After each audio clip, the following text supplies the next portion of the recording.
So the plant manager is a little bit different than the plant engineer. The plant manager is responsible for maintaining compliance for the site.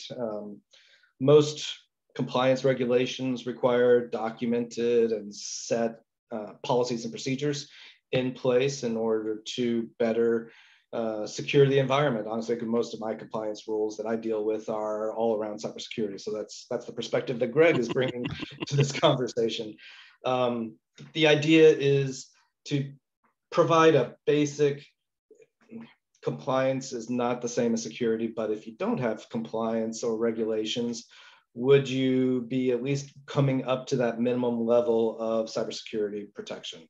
I don't know. So all we know is that compliance is a requirement more or less in most sectors, not all sectors. And the idea is that it gives you a basic level of cybersecurity protection within the environment.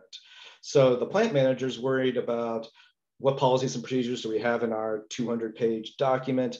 Of that 200-page document that dictates, for the HMIs, blah, blah, blah, for the PLCs, they have to be at Purdue level, whatever. Again, each site's going to be a little bit unique. But how does that document actually represent reality of the plant, right? So I might have a, password settings, right? A password has to be complex. It can't be older than 90 days, et cetera, different compliance, different rules, et cetera. But how does that policy that's in a document represent the reality of the environment inside of that plant? And that's where, that's the challenge I think that plant managers have to worry about. Absolutely.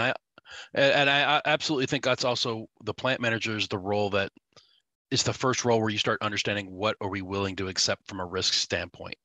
It's the first role that starts saying these, for compliance is a perfect example. And I always pick on one specific subset of compliance. I always think of backups, right? I can have the greatest backups in the world.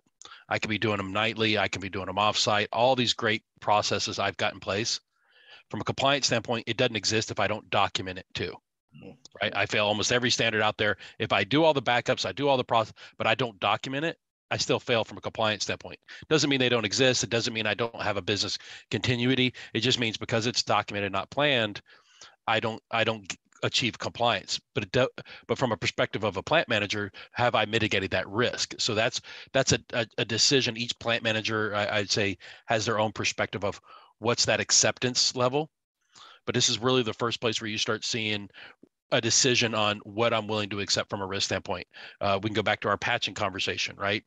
I know some plant managers that every maintenance window, everything they focus on is getting everything patched because that's the downtime that allows them to do it.